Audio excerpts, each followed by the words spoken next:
because my guest is not just a woodcarver, he is a master woodcarver.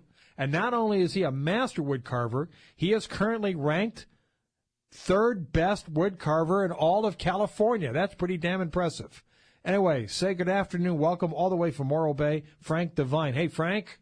Hey, Dave. Thanks for having me on. Thanks for coming by. Congratulations. How does it feel to be third best?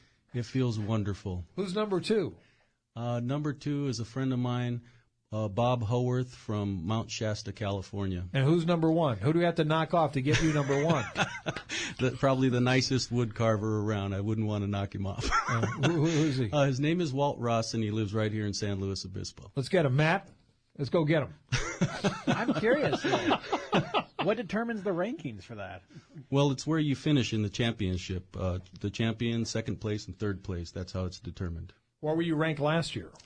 Last year I was unknown, totally unknown, and I went through this season and it was kind of like a fairy tale. It just, everywhere I went, I just met with success. I was treated wonderfully by all the people of the California Woodcarvers Guild, and I'm so grateful to them for the opportunity to have done all of this through the organization. And you brought some of your work in here with you, and we'll talk about that. First, let's back up and find a little bit more about you. You live in Morro Bay. Yes, I do. How long have you been in Morro Bay? I've been in Morro Bay for 7 years, and I love every minute of it. And you're a full-time woodcarver? This is what you do? It is now. Wow. And you're able to make a living at this? Yes. How's business? Business is good. Very good. And hopefully we'll improve. We'll see. Now, do you have a studio? Do people come to find you? How do they find you? Well, it's a lot of it's word of mouth, but I have had lots of newspaper exposure. My competition accomplishments with, the winnings and all, have kept me sort of in the limelight, and I've been able to capitalize on that by people who see the articles and want similar work done for themselves. So when you're number 3, can you jack up your fees now? Hey, I'm number 3. You got to pay more. I haven't done that, but I suppose when I get number 1, I might decide to do that. Yeah, if you're the number 1 woodcarver in all California, people should have to pay more for your time. There you go. How does one choose a career as a woodcarver? Well, it was sort of by accident for me. I had been an oil painter. I've been an artist all my life, and I had been an oil painter, and I'd done a lot of different types of art mediums. And I wanted some wood carving in my house, and I kind of looked through the catalogs and everything. I didn't find anything that was exactly what I was looking for, and wondered if I could do it myself. So I broke out the old Dremel tool and started doing what they call power carving. Or rotary carving. Right. I didn't know any better. I had no idea what a wood carving tool really looked like. Yeah. So I did what I could, and it didn't come out half bad. So I was kind of impressed with that, and I thought I'd do some more. So I did a few more, and people started taking an interest. And then how long ago would this have been, Frank? This was about 4 years ago. Okay. And then I went to the championship, which at that time was being held in Cayucas, and took a good look at the best that there was in the state. Got a little better idea of how it was done because they give demonstrations there, and decided to join the chapter that was hosting the championship show. So in 4 years, you went from not doing it to being number 3 in the state? Isn't that something? Wow. I'm impressed. I'm so happy about that. Is it difficult work to do? Is it difficult wood carving? It's a little hard on the wrists depending on what type of wood you carve. The one piece I brought in today is a very hard wood. It's the cabinet door that I have on the easel here to my beautiful. left. Thank you. And the other one is very soft wood. So when you're using a soft wood, it's not so hard on the hands. And a lot of the elderly members of the California Carvers Guild tend to use the bass wood because it's much easier for them to carve. And are there a lot of elderly members of the Woodcarvers Guild? Is this a dying profession? I wouldn't say it's a dying profession, but it has been in decline for several years, and nobody's done anything about it. Are you the youngest guy at the conventions? Most of the time. Yeah, okay. Point taken. Well, come back to this kid. This is is it a cabinet door? Yes. Describe this for our listeners, please, Frank. Okay, it's a solid maple raised panel cabinet door. Without having done what I've done to it, it would be a standard door. Yeah. Okay.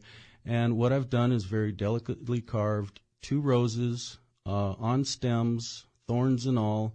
And if you'll take a close look, you'll see that the serrated edge of every leaf is detailed, and all the veins are detailed in every leaf. Yeah, and then the back is what they call a stippled, textured back. And it looks a lot like leather work. If you look at this work, you can compare it to leather work as far as the finish and all of that. And then it has a very sophisticated satin black border around the carving, and that is followed by another molding, which is also a border that is gilded with traditional gilding, and then gone over with a broken 24-karat gold leaf finish, and then that's embedded in a very special lacquer mixture that I use to protect it so it doesn't come off or peel or get damaged. Frank Devine, Master Woodcarver, number 3 in the state of California on the Dave Congalton Show, all the way in from Morro Bay. So how much would this set me back? With this finish, with the 24-karat gold and the honey maple and all the black and everything completely done and installed, it would be about $1,200. Right. Now, this is a functional door. I could put these on my cabinet. I could have a kitchen with your work in it? Yes. All right. And the cabinet shop that has my work on display in the showroom is Fresh Kitchens, Baths, and Wall Beds. And this service is, as far as we know, we're the only ones on the West Coast that are offering gallery-quality wood carving on cabinet doors. And so this service is very exclusive. How'd you come up with this idea? You know, I met the guy, and he liked my work, and we just got to talking, and the chemistry was right. And yeah, it's beautiful. He handed me some doors and said, do something with do these. something with it. So it's like you just have a natural gift to do this. I think it comes natural. You walked away from oils? You don't do oils anymore? I still play around with them, but I'm so busy with the carving now that oil painting has really taken a back seat. And you're working on a website. You don't have a website yet. It's in development right now. All right, he's busy, ladies and gentlemen. He's carving. When's the next competition going to be? Because you gotta become number 2 or number 1.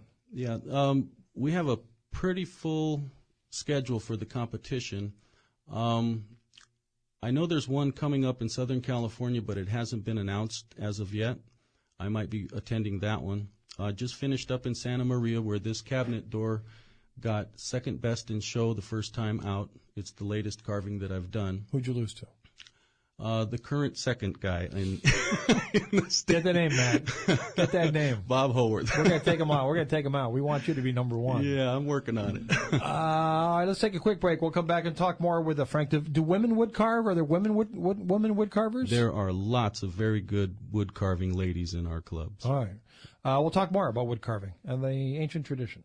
It is 3:16 on News Talk 920 KVEC. Good afternoon. Happy Tuesday. I'm Dave Congalton. More to come right here on News Talk 920 KVEC. We're having a conversation with Frank Devine, artist, master woodcarver, all the way in from Morro Bay. He has been selected as the 3rd best woodcarver in all of California. Not bad for a guy who just started it 4 years ago. We're talking a bit about your cabinet door. Now, cane, walking stick. Yes, this is a basswood walking stick. Basswood has good structural quality. It's strong, but it's also very lightweight. You don't want to carry around a stick that's going to wear you out on your walk. Right. This stick has multiple points that you can hold it for comfort. If you keep turning it, as you can see here, as I'm doing, you wind up with 4 different positions to hold the stick. Yeah. So people of different heights can use the same stick in the same family or friends or whatever. You think of everything. I like that. Very good. Nicely done. And then it has a sort of a twisted rope center. And the way that it's been carved is with very traditional sort of bolster-looking elements on it. And it looks like it was pieced together. But this is one piece of wood from top to bottom. Wow. Wow. And so as black and white at the bottom and then at the top. Very formal, yeah.